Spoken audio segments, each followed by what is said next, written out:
Loser Kari Lake may be adding another L to her resume, and it might get expensive. So now, what's going on? Kari Lake is being sued by an Arizona election official for defamation. So, oh, look, we have another election-related defamation lawsuit. Look, Fox News settled their lawsuit for $787.5 million over constantly telling election lies. And so now we have a Republican in Arizona, specifically a Maricopa County recorder, that has been singled out by Kari Lake as one of the reasons that she had lost, saying, you know, that's it, I've had enough. I've had enough, I'm suing. In a statement on Thursday, Stephen Richer, a Republican, announced that he had filed a lawsuit against Lake after what he says having his life altered by her remarks. Quote, I am suing Kari Lake. I'd hoped the defamation would stop after the election. I'd waited. I'd hoped it would stop after the first election trial. I waited. I hoped it would stop after the appeal. I waited. I hoped it would stop after the second trial. I waited. I hoped it would stop after she got a new job. I waited. But then I realized I am the job. Defaming me is her path to campaign donations, speaking opportunities, and national trips. Well, yes. True. I can't really find anything false in that one. Yes! All right. Yes, election denial on the right is the grift that keeps on grifting. Okay? It is the golden goose, so to speak, with the right wing. You see, instead of acknowledging when you lose that your campaign missed the mark and analyzing what you did, maybe do a post-mortem on your campaign and figuring out where you went wrong and making some corrections, and trying again, these right-wingers now scream fraud. And they scream fraud at a base that has become increasingly conspiratorial. And so the people that listen to this, the right-wingers, probably, angrily writing comments about how you're wrong, Lintard. Well, you guys are the ones that are opening your wallets to obvious scam artists. I mean, they open their wallets to Kari Lake and boom, she's got a pretty sweet grift, taking your money, and she doesn't have to really do anything for it. Just go out and continue to hear herself talk and lie. That's it. Now, look, election denial, good for her. Not for everyone else, though. In fact, for one, the voters themselves are harmed by this. Yes, even Republican voters. I'm looking out for you guys, too. Believe it or not. Believe it or not. Y'all, when you buy into this election nonsense, right, first of all, it makes you angry, irrationally angry, okay? And then it gets some people more motivated to do voter fraud yourselves. Why not? If everybody else is cheating, why can't I cheat? And then you cheat, and you get caught. F around and find out, right? That's what happens. You get in trouble. In fact, a lot of the voter fraud that has happened in the last few elections has been right-wingers voting multiple times for Donald Trump, sometimes in different polling locations, or sometimes writing in dead relatives. All the stuff that you accuse the Democrats of doing, you actually do yourself. And it's because you buy into these election conspiracy theories and think, well, if everybody else is cheating, why am I going to, why can't I? I'm not going to get caught, right? Nobody else gets caught. And then you get caught because you're pretty much the only ones doing it. Oops. But not only that, but the non-insane right-wingers, and yes, they do exist, you're all like, well, what's the point? I mean, if I feel like, my vote's not going to count because it's getting stolen or whatever. So let me back up and say that is still kind of insane. But you believe it because you hear it everywhere. You hear it from Donald Trump. You hear it from Kari Lake. You hear it from all these different people that you, for some reason, respect and believe. I don't know why, because they constantly lie to you. And you sit there and you think, well, I mean, if it's getting stolen, then what's the point of voting? And so you actually leave yourself out of the democratic process. And it also has a negative impact on poll workers. There are a lot of Republican poll workers I don't think you quite understand.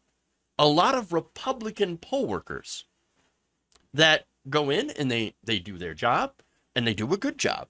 You know, they do everything that they're supposed to do. They verify the ballots. They make sure the integrity of the election is upheld. And again, they generally do a really good job.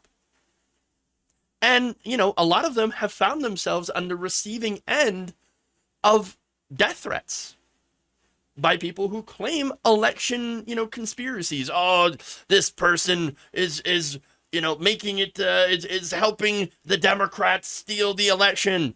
And these people are like, vote Republican their entire life. They're like, what are you talking about? Like, I'm a Republican. I want Republicans to win.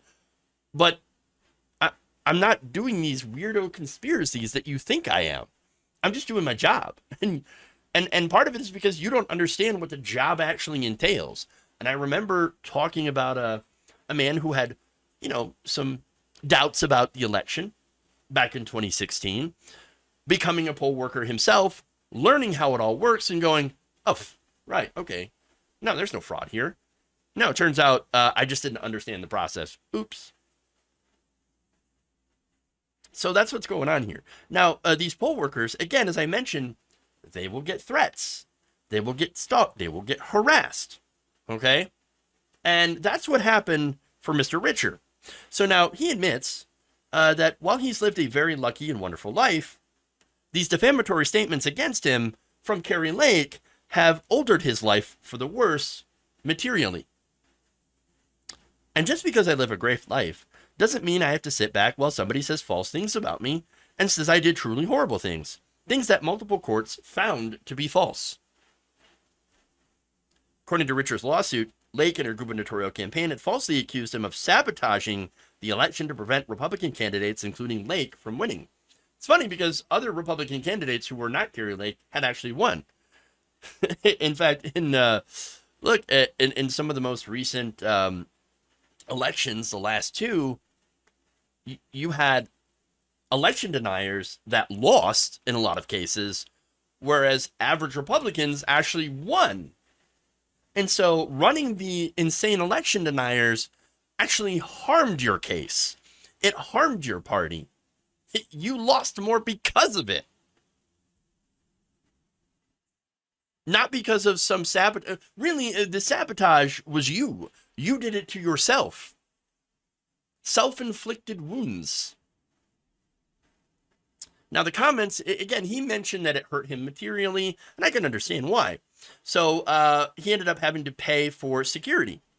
And also had been assigned a security detail by county law enforcement in response to threats and harassing communications, according to the Washington Post, which also reported that Richer now rarely attends political functions held by grassroots GOP activists, many of whom can remain convinced of malfeasance. And one of the reasons why he doesn't want to show his face is because Kari Lake has been showing his face on her campaigns. In fact, she has repeatedly singled Richard out and displayed a photo of him during rallies so that her unhinged fans will know his face and then target him and come after him. Now, there are people we know on the right wing and the far right who are crazy and possibly violent and certainly armed. And so knowing that, terrifying. I can understand this man being absolutely terrified at the insanity being pointed his way. So now Richard concluded that, look, I wish this would have stopped on its own, but it didn't. So now I'm suing Kari Lake to hopefully put an end to the false statements.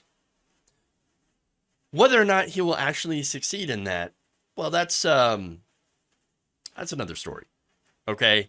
Because I don't know if she'll ever stop saying false things about the election specifically, okay? And that, again, that doesn't even talk about whether or not she will win in court or lose. Look, there's a pretty high bar for defamation cases. I am no lawyer, okay? But look, the way that I look at it is if you take someone's picture and you put it up and you say, look at this guy, he has sabotaged the election, even knowing that that is not true. Kind of seems like textbook defamation. Because again, you know it's not true, but you are pointing at this person with their picture and their name and say, this guy screwed me out of my election. He cheated. He did fraud. He rigged the election. Bad. Yeah, that's, I mean, again, that seems pretty open and shut here. You're encouraging harassment towards this person, and he has received plenty of it.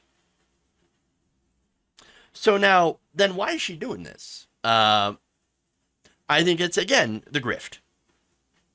Doing it for donations, and also more importantly for me, I believe that she's doing this because she wants to be Trump's VP. Think about it. She's continuing to do the same lie as Donald Trump about the election, okay? And she's also practically living at Mar-a-Lago. Kind of a dead giveaway, all right? Maybe she thinks that if Donald Trump picks her and wins, she might be able to avoid any sort of accountability for being, as being vice president. I would say that that's a pretty big and stupid gamble. I think it is more likely to blow up in her face, which I guess, based on her track record, she's probably pretty used to things blowing up in her face. But hey, at the end of the day, play stupid games, win stupid prizes.